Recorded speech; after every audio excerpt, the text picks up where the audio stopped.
Welcome to Process Unpacked. Dive into practical insights, expert advice, and real stories from businesses of every size. Join us as we tackle project management challenges like team collaboration and workload management. Let's get started.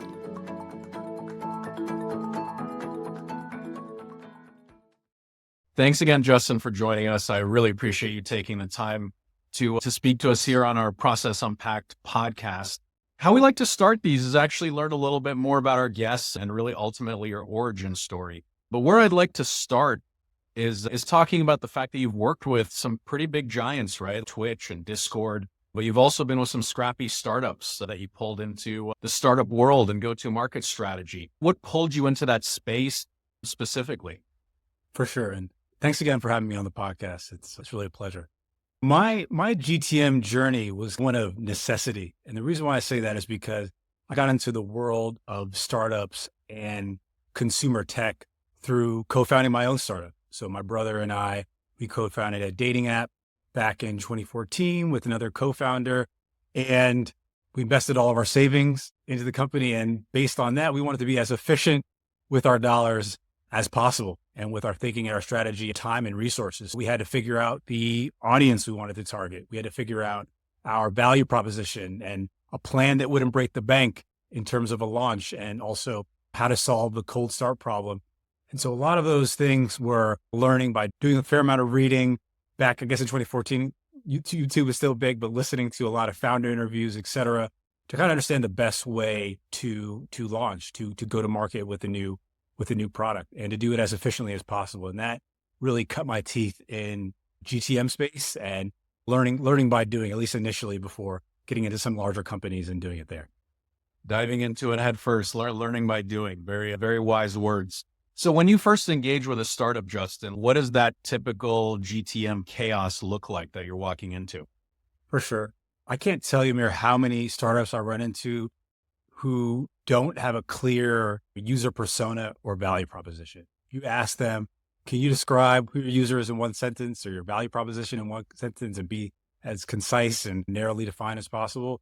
A lot of, for many of them, I probably at 5% can do it successfully. So that's one thing. And you'll hear that in theme and probably throughout the conversation of really the importance of narrowing in on that persona, because everything else that comes downstream, for the plans that you put together, the audience that you're targeting, to the channels you're using for distribution, et cetera, are really tied into ultimately who you're going after, your consumer, your customer. And that could be on the B2C side or the B2B side. So unclear user persona and value proposition. The other piece is unclear prioritization across product, eng, marketing, and design teams. Even with a small team, 20 folks or less, I can find a lot of teams working on disparate projects, unfocused alignment, and by virtue of that, just harder to get into market with a strategy that's clear, where all teams have true accountability across what they're working on and they working together.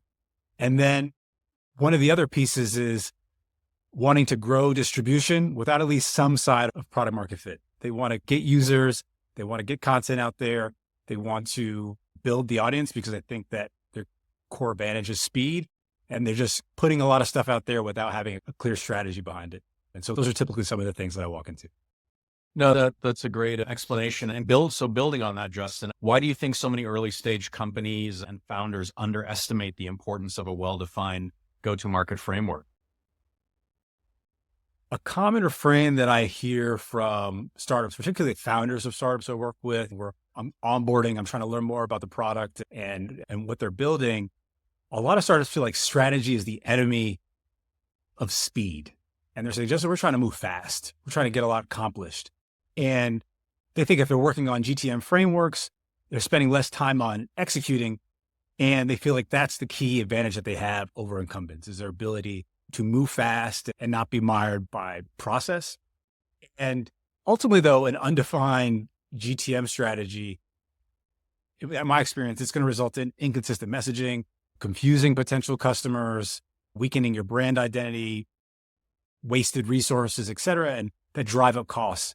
And they're trying to move fast, but in order to move fast, you have to know the direction that you're moving into. I think it's good. It's okay to move fast, but it should be clear where you're going at a minimum. That's great. I remember we spoke about that on an earlier podcast about how startups have the speed advantage, but I think expanding on that, your point is right. You can't sacrifice strategy just for speed because then you're I think running fast. You don't know where you're running or what the destination is maybe at the end of that sprint. 100%. And again, I really feel like they can work hand in hand. Most people, when they think about GTM process and docs and getting team aligned, they think that these things take a tremendous amount of time and we're going to spend several weeks putting together these plans and things like that. I don't necessarily feel like it needs to operate that way. Obviously, it depends on the stage of the startup, but for really early stage companies where, in my experience, finding companies and being early on at some companies, every day is 3 days. So there's a lot you can accomplish. So putting together plans, et cetera, doing that strategy, it doesn't need to take weeks. It could take a week or 3 days, et cetera, if there's really real focus. And the benefit that you get is on the back end of the campaigns that are put together. They're executed at a higher level. The quality is better. The impact is better. And you more easily drive toward the right KPIs. Fair points, fair points. So what I want to shift to now, Justin, is talking about the struggles and wins. And I like to start with the struggles because the struggles are real, right? When you're talking about startups and new entrepreneurial efforts, what are the more common mistakes you've seen startups make when they're launching a product? And I know that's a very maybe general question, but maybe there's some specifics you can hone in on there. Yeah, I'll hone in on kind of the biggest when I'm going working with startups and I'm getting embedded with them. Typical refrain is, Justin, we just need to go viral. Can you help me go viral? And when I hear this, I can cringe a little bit. And I understand the importance of distribution. I understand, depending on the company, double-sided marketplace, then you need users or you need activity in order for a product to work. Totally understand that. But I think when it comes to going viral specifically, some startups don't realize this is actually the worst thing that can happen to you. And then typically when I say that, they're like, that doesn't make any sense, Justin. I'm on TikTok and I see these companies and they're doing well and they're going viral or they're using these different strategies and that's working for them. But what I say is it can become very hard to measure the impact of the strategies you're implementing if you are constantly trying to just drive a lot of users in without being able to like make changes to the product in turn with different groups that you have coming in, as well as you may just be attracting the wrong audience. You may be getting a lot of people through the door, but then they're not retaining. And so one example of this is when I was launching my startup, again, it was a dating app that was targeted at Black singles. And we had a launch event at Howard. And by all accounts, it was very successful. A lot of students on campus were using the app. And we also had a bunch of content. One of the pieces of content that was created went viral on Complex. So within 2 or 3 days, we had millions of views on this video, which us being green in the space, we're like, oh, great, we're driving a lot of users in. The thing about a dating app is you need geographic density. So if you don't have enough geographic density, you could have all these thousands of people coming in, but where they're located, if you don't have enough folks in that specific city, you're losing them all. And the biggest driver of growth is retention. You don't want to take water and throw it into a net. You want to throw it into a bucket. And typically when we're talking about going viral, I have to pull it back and think about, okay, what is the reason why you want to go viral? Like you want to bring users in. How do we do it thoughtfully? How do we do it in a way that we can measure impact and so that it's repeatable as well? Because that can also happen. You go viral, things happen. You don't even know why it happened or how, and you're not able to pivot and make the appropriate changes for the product. Great point. Why do you want to go viral? I think your phrasing there about not wanting to capture water in a net, but capturing it in a bucket is great. That's one I'm definitely going to reuse again. For sure. I don't know if I came up with it. Probably not. But typically hit. That one hit. That was a good one. I like it a lot. Yeah. A lot.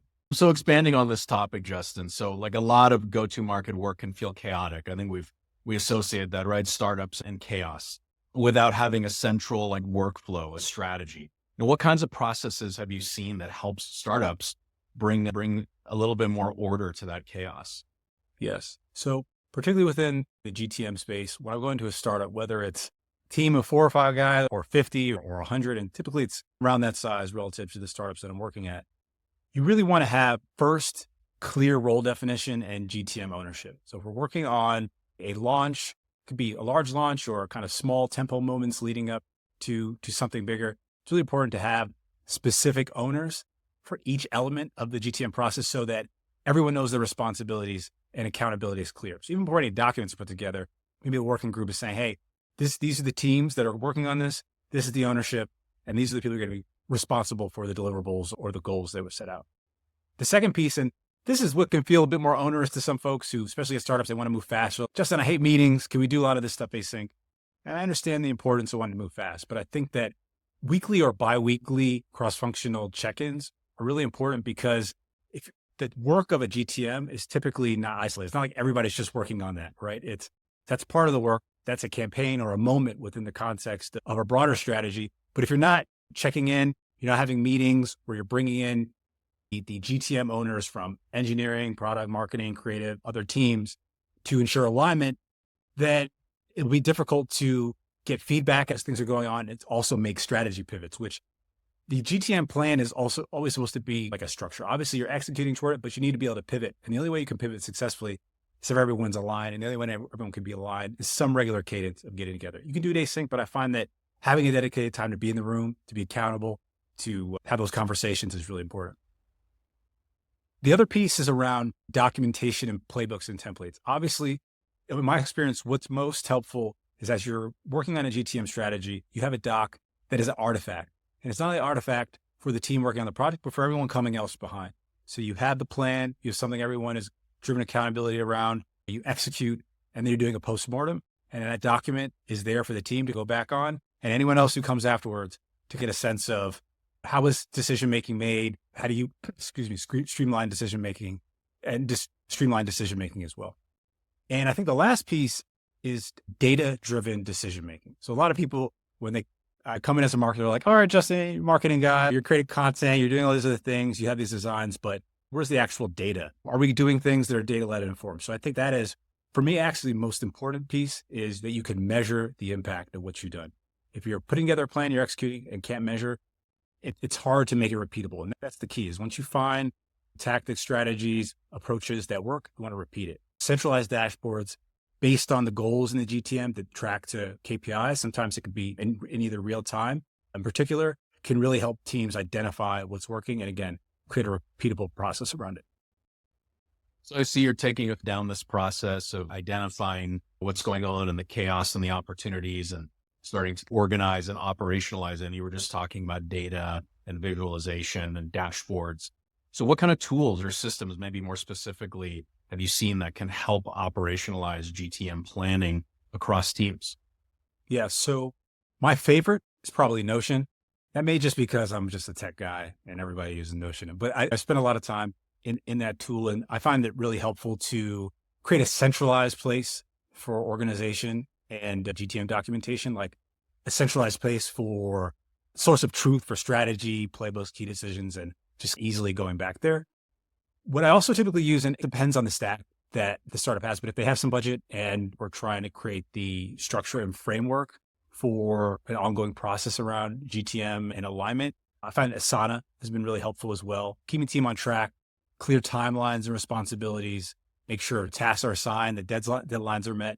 A lot of times folks don't have a project manager, but the GTM lead, who's typically me, go through, make sure everything is assigned and we're walking through that process within the dashboard.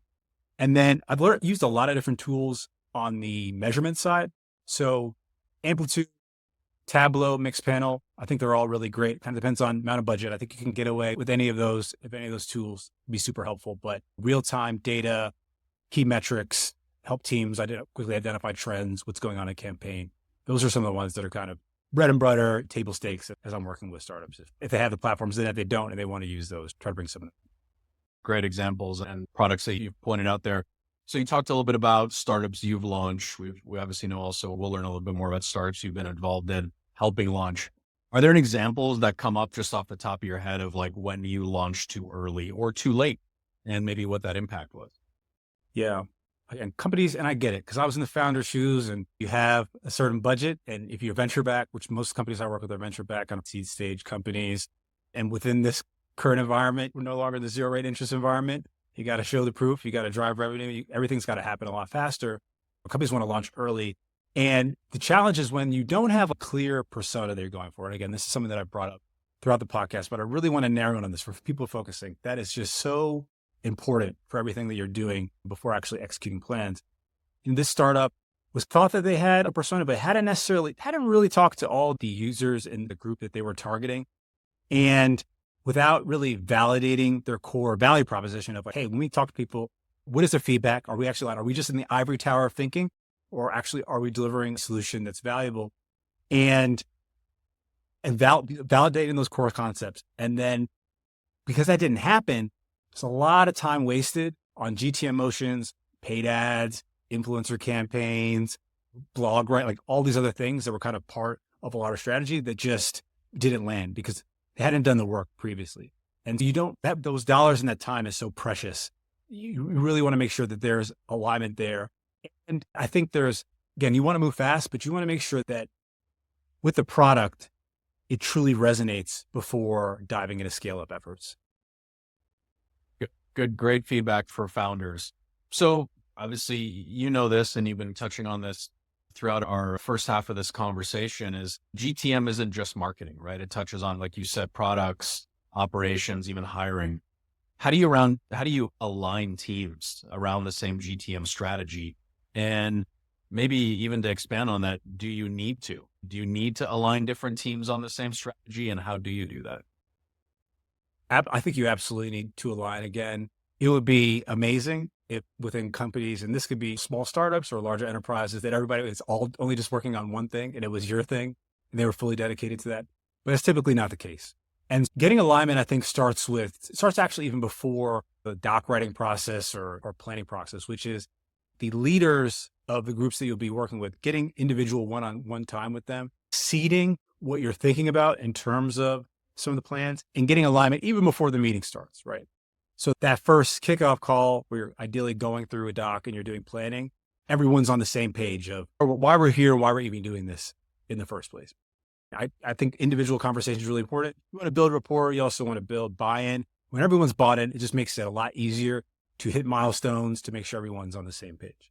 But once you've done that, I talked about this before, but I think having a doc, I learned, this is probably some of the training that I've had from Amazon, like Amazon company, like Twitch in particular. It's a very heavy writing company. It's not about showing decks. It's about writing down exactly what you're going to do and getting these artifacts that people can go back and watch. So that's a bit of the training that I have. I think Discord also did a great job shout out my manager, Cherry Park, if she ever watches this. She had a really great process around GTM planning, but putting together a clear GTM doc that outlines strategy, goals, target audience, and key initiatives. This will be the central reference point for everything that the team is working on. Make sure they're on the same page and can refer back to a single source of truth. The second piece, and this is part of the GTM plan, but it's aligning on the goals and KPIs. I couldn't find, this is typically the part where there's more of the back and forth. Everybody says, hey, we want to drive this initiative and we want to get this. We want to ultimately have this positive outcome for the business. No one's going to push back on that. But when there are goals and KPIs and things that people have to actually sign up for, that's typically when there's a bit more debate, which I think is important and healthy in that initial time. But you want to make sure that there are actual goals and KPIs. Don't just run a GTM plan saying, hey, we just want to go out and market with this product or feature and we did it. Great. No, we want to have goals and KPIs and make sure that we can adjust strategies that needed in that process. And the final piece is around the cross-functional meetings, scheduling recurring meetings to foster communication, make sure there's still accountability there, and make sure that the team is executing to a larger vision. And what I mean by that is for earlier stage startups, simply that's a little easier because there's fewer things that the company is working on. But when you're working at GTM for a little later stage companies, growth or mature stage, typically these GTMs are layering into a larger vision. And you just want to make sure that there's alignment, that those meetings are happening so that there's alignment toward that larger vision, and make sure you don't veer off of the bigger strategy that the company is going towards in the execution. Good stuff. Good stuff. So as we pivot from the struggles and looking at it from struggles and how you solve those, pivoting over more towards the wins and maybe how you amplify or scale those. And you've been doing a bit of this already in the conversation, but maybe you can share an example of when a structured GTM plan made all the difference in a launch. Yes. So I'm going to go back to the bread and butter thing that I talked about, which is aligning on user persona. I was working at a company that was pivoting from a prior product. And in doing this, before just continuing to try to plot along, figure it out, took a step back and did a ton of user interviews to really make sure we're allowing on the right benefits, kind of value propositions, features. It's kind of BVF framework to really align on, and maybe something folks who are listening to this are familiar with, but it's basically to align on what are people getting from your product? What is the value that they're deriving? And then what are the features that kind of support all that? So going through that process as well. And then what is the user persona, right? And being able to define that in one sentence. So this person could be, Jane is an 18-year-old recent graduate who lives in an urban city and feels lonely, and the way that they is feeling loneliness and goes to online communities to support that, right? Like when you have a persona that's that narrowly defined, you can almost visualize who that person is. It makes everything easier in terms of kind of marketing and positioning everything that you're doing. So we got down to that and we said, okay, relative to this persona, what are the type of communities that we think will resonate well? And what we did was say, okay, how do we go out? The product that we were working on, it was very kind of visual product. So the company was called Backyard. And essentially what we were doing was embedding live video chat into a live video chat interface as a way for people to play games together with friends. And in doing that, we said, we think that based on this persona, there are going to be a few adjacent groups that this product will work on. One, this is during the pandemic, LGBTQIA folks who may not have a lot of people who they feel that may not have a lot of community that's close by, might be an online community, they could get value out of the product. Folks within kind of the gaming space, people who like to play games with their friends, and also people who are in long distance relationships. And we thought that those are adjacent communities relative to this user persona. And so when we executed the campaign, which is going out to micro creators with these communities to create content, the result, and this doesn't always happen, but it was viral traction because we had so narrowly focused on the target demographic that we were going after. And the product and the solution so strongly resonated with them that it drove really high engagement, but also organic growth as well. So when we were doing these campaigns with the influencers, their community and other folks were finding that content organically and creating content as well. And so this really structured alignment around personas was the key in driving a successful execution around a GTM focus on these micro influencer communities and a very efficient form of customer acquisition where we only had an $8K budget a month and the CEO said, Justin, you got to make this work. And all those things combined into a very focused strategy. That's great. That's great. So how do you use milestones or even mini launches to build up to a pre-launch, right? Where we were talking about launching, now maybe taking a step back, like how do you build that momentum to prepare for a launch? Yeah. I think that ideally before you launch, this kind of goes to the points of understanding who you're serving. A way to think about a mini launch, well, it depends on the product. The way I think about a mini launch, and again, I come from a space that's consumer social, primarily also gaming, live streaming, very community focused type of GTM motions and initiatives. And I think that before there's like that large launch moment, the mini launches are around building community and getting feedback on the product. And one of the products, and I'm somewhat biased, but I feel like Discord is a fantastic product for doing that. So driving people in who can be beta testers, where you can position the company and the product and the current experience as a beta test, give people the opportunity to be an early adopter, which has some status attached to it, as well as give valuable feedback over time and spread some of the word beforehand is really helpful. If you're a little earlier than that, what I typically also find is if you want to know if your solution is actually resonating for a demographic, and this is like an older tactic, but you can still run fake door tests, which is essentially you take a splash page with your key value proposition, some high quality visuals, and just a bare minimum link, which is, hey, sign up to be part of our wait list, and find if the actual messaging and the product experience even resonates, right? So those are a few ways to validate whether or not you're even ready for that large launch while getting really helpful community feedback and getting a sense as to whether a larger launch will actually be successful. And I'll double down on that point about building a community and getting feedback. It's something that I know we do extensively at Meagle. We've done in previous organizations like Pico. I think it's super important to not assume exactly what the market wants, right? I think there's plenty of companies out there who assume they know what their users want and just build something and launch it. Any chance you can get feedback, if you have the luxury of taking some time to get some feedback, I think it's a critical exercise to go through. Yeah. So what's one GTM tactic, Justin, that you swear by, that you've seen work across different industries? Is there one that fits across all? I think so. And again, my background is more on the B2C side. So this will be more consumer focused, but I have a process that I go through that hopefully is helpful to some folks. And yeah, definitely, this is definitely one I swear by. So especially companies that are trying to get a sense of whether or not there's some semblance of product market fit, or at least that they're going after the right persona and messaging is clear before spending a lot of dollars. So what I typically do is I'll use TikTok as the main platform and use the search features, going to Creator Search Insights to identify popular topics within the niche that I'm going after, looking for common themes, hooks, content styles. Once I've aligned on that, put together with the creative team, either outsourcing that or within the existing team, 5 to 10 short videos that we think will drive high engagement that showcase the product's value proposition in a few different formats, such as like UGC explainers or before and after transformations, things like that. But put that onto the account and see just organically how that content into the TikTok algorithm, which kind of just rewards great content and rewards people actually interacting, to see how they respond to it. Post daily, track those responses. If it gets meaningful engagement, particularly more down funnel engagement, shares, saves, and comments, it typically means that the solution that you're offering and the content, the way you're positioning it, is on the right track.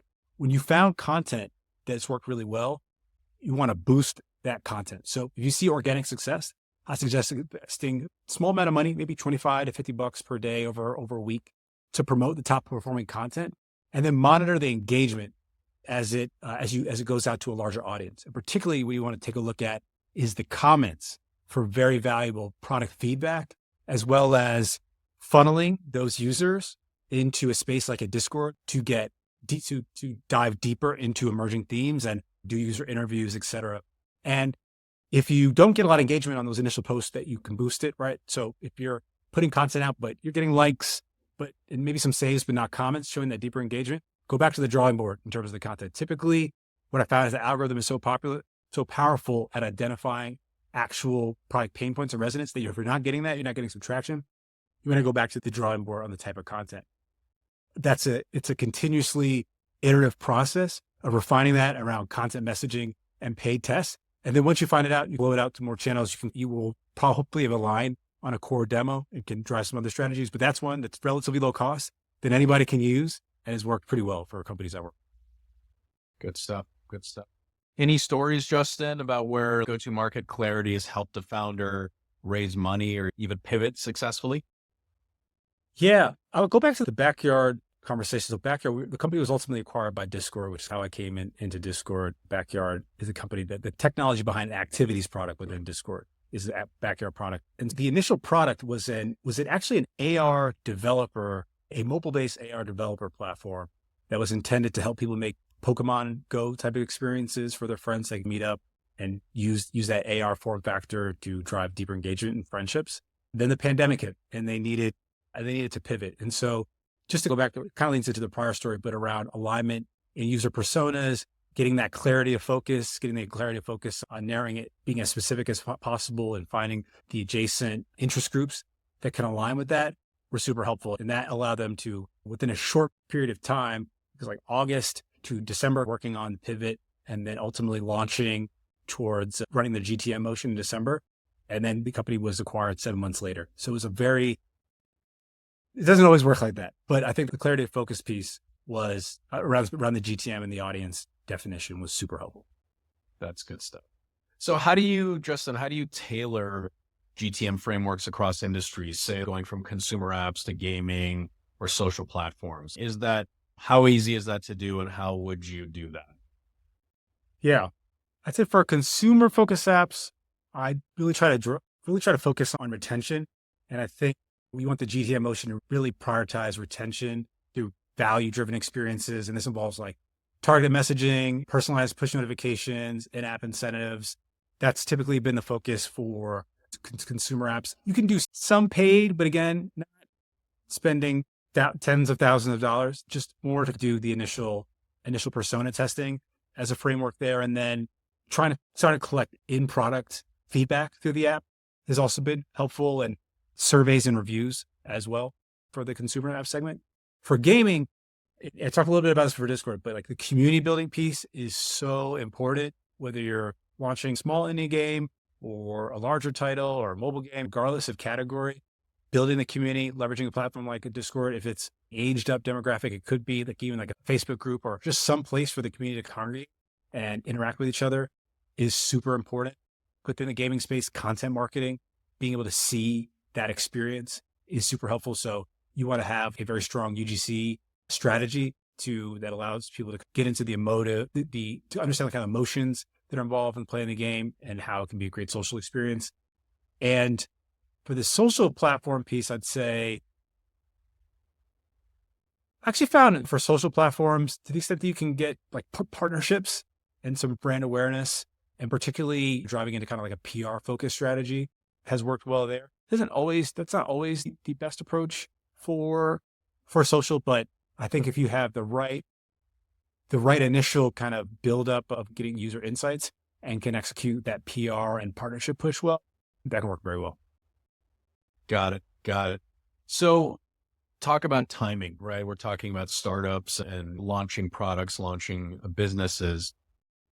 Is there a way to decide when a product is truly ready? And maybe it's not the same strategy or same signals across different industries like we just talked about, whether it's social or gaming or whatever.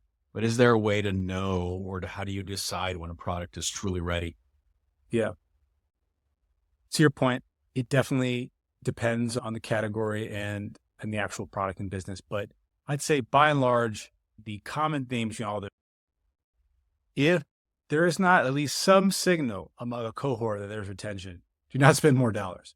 Now, some products require the double-sided, it's going to be a marketplace, or they need network effects, and you need people coming in, but you don't need to necessarily capture like the entire market to do that. And you want to get signals that people are actually sticking around.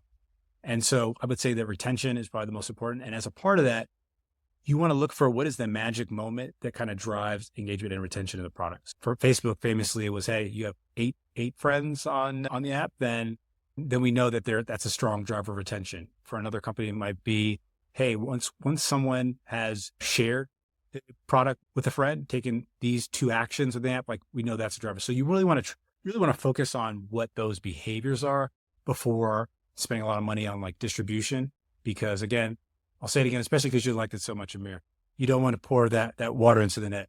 And I found so many companies that launched a little too early because they were so anxious to get a product out there, but people didn't ultimately stick around. That makes sense. And to go with another popular saying, once you do that, you can't put the toothpaste back in the tube. We should just have a podcast where we just do those sayings all day. Yeah, we should. I like it. I will just keep using common business terms. I like it. There you go. So when you're helping startups define or refine that go-to-market process, how do you structure that work? And you touched on a few of these points earlier. I just would like to come back to that. Yeah. Things like templates, checklists, timelines. What are your go-to strategies for that? Sure.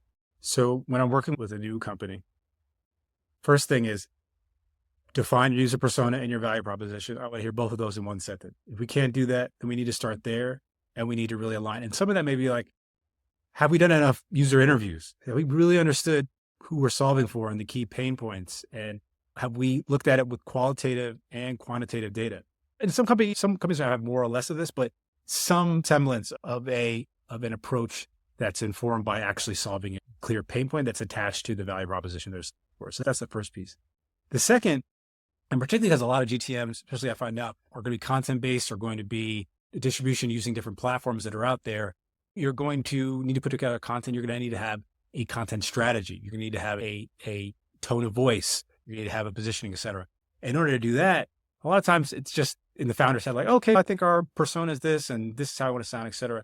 But I typically try to take a step back. And again, not something that's super onerous, but put together a kind of one-pager brand guideline stuff. How do we describe what the business is? Who are our competitors? What's our differentiation?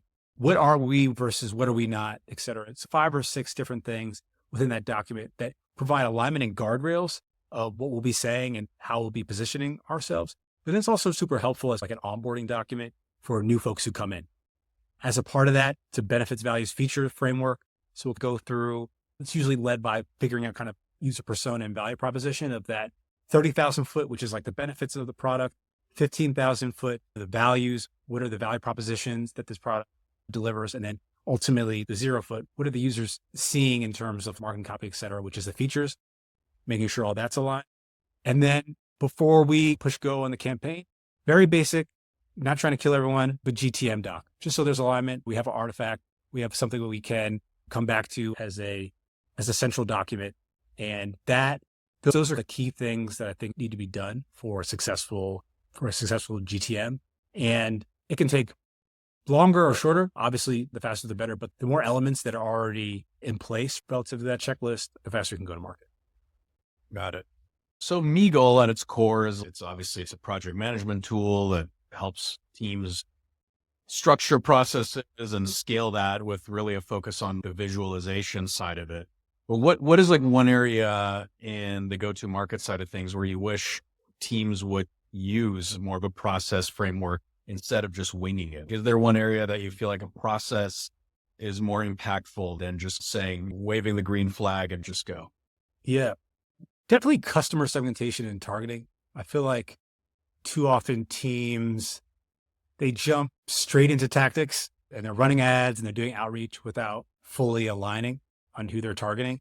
And you want to, because ideally what you want to have is like a clear, repeatable process for identifying, for researching your personas. And then what this will allow you to do is that when you have that kind of clear customer segmentation and targeting, each of the marketing initiatives are like laser focused. There's less time and financial resources wasted, and typically maximizes impact as well and leads to the most effective campaigns in the long run. A lot of times people say, hey, we have these dollars to spend. Let's just spin up some ads and get them going. Okay, who are we sending them to? The ad platforms are do a better job at targeting, but especially like on the creative level, you want to make sure that it's going to resonate with the demographic you're going after. And the only way you can really do that is by aligning on that customer segmentation.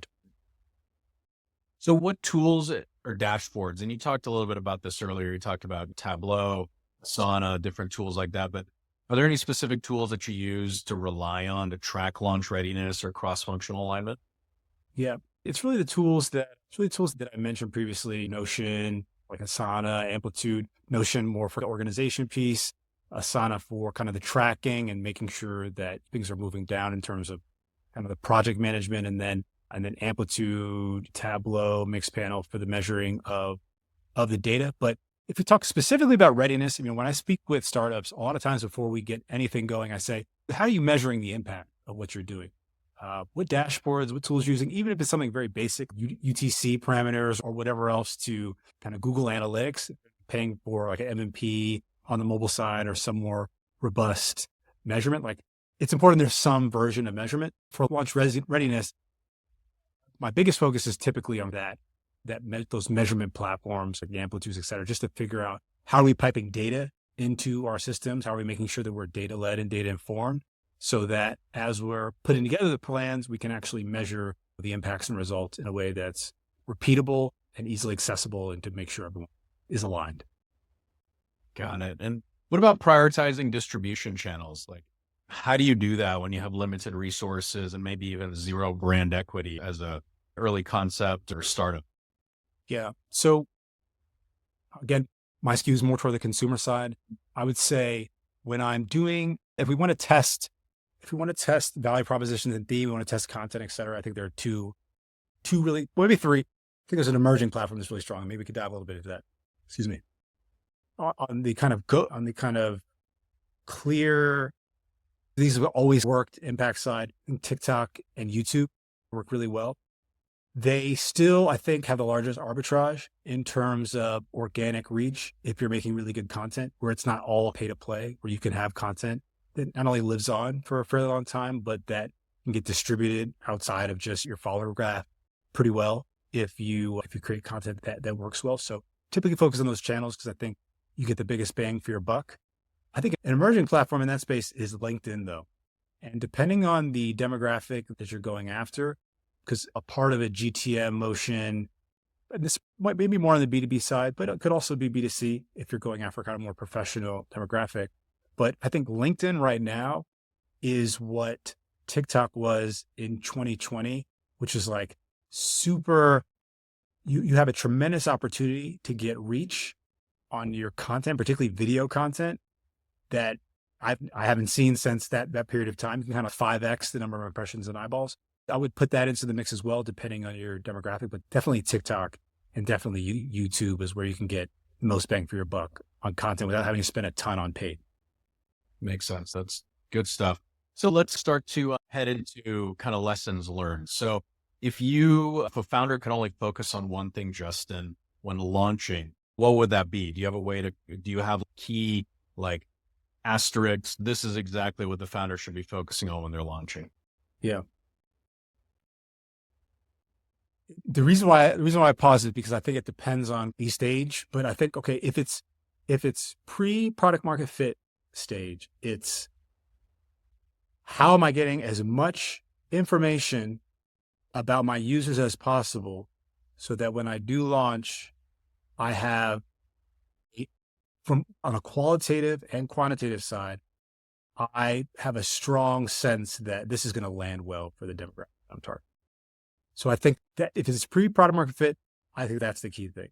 If you're post-product market fit and you're looking to scale, it's measurement. You have to make sure that relative to the customer journey, all the touch points, the experiences they're having with the product, how they find out about it, et cetera, you can measure as much of that with as much specificity as possible. Because when you're able to measure those things, then you can really double down on what's working and you can figure out ways to scale or draw back based on how things are performing. But if you don't really have that nailed, you're still just throwing things into a proverbial abyss. And that doesn't help. That doesn't help to grow. Makes sense. That's a good way to summarize that for a founder. How, Justin, has your personal GTM playbook evolved after working across so many different orgs? You launched your own companies. You've been a part of major enterprise organizations like Discord, like Twitch.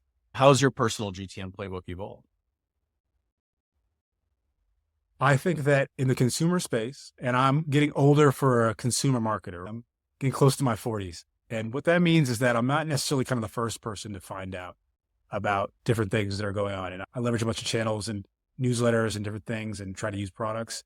My GTM's evolved over time because the different platforms and the mechanisms for distribution and where people are spending their time changes over time.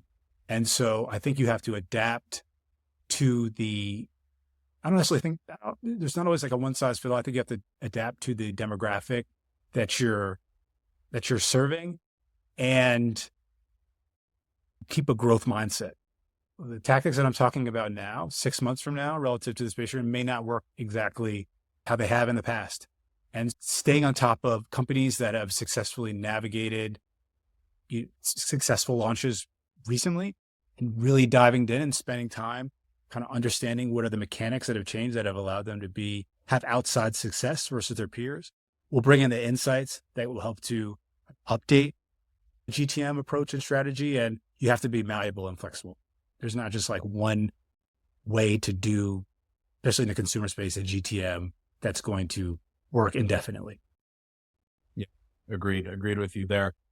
So what's one myth about GTM strategy that you wish more early stage founders would unlearn? You talked about what's one thing they should focus on when launching.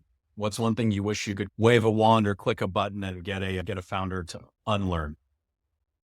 I think a lot of times founders, when they think of a GTM plan or strategy, they think, okay, I'm reticent to do it because once we lock it on this plan, then we have to execute that and we can't pivot, or once the doc is locked, then we have to execute against that strategy we defined.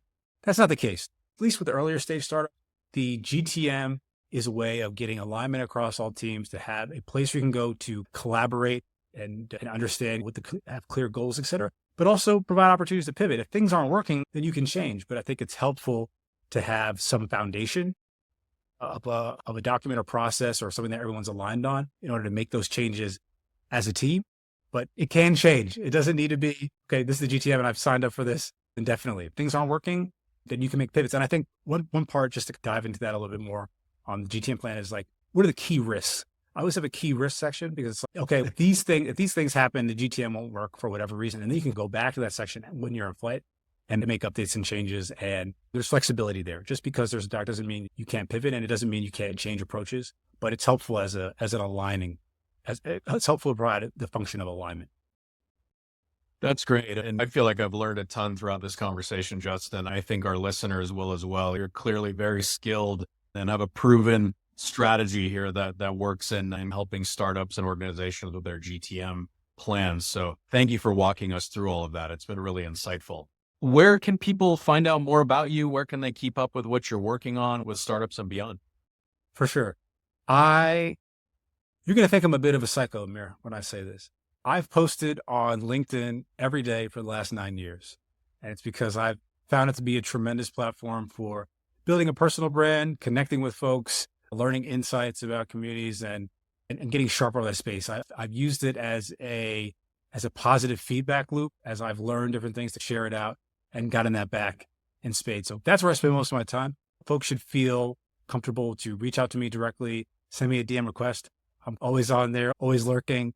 And that's the best way to get in contact. And then we can go from there relative to how I can support the different teams that are up. That's super impressive. Every day for 9 years. I think that's great. That is great. Consistency. If there's one superpower I have, it's consistency. That's important. That's something a lot of people lack. I think that's phenomenal. So that's really great, Justin. Thank you again for your time. Thank you for joining us. I'm excited for what people are going to learn from listening to this podcast. And hopefully they will reach out to you, connect, and leverage your knowledge and experience for their business endeavors as well. So thank you again, Justin. Appreciate your time.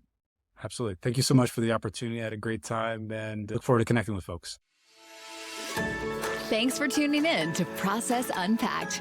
Follow us wherever you listen to podcasts or start a free trial of Meagle at www.meagle.com.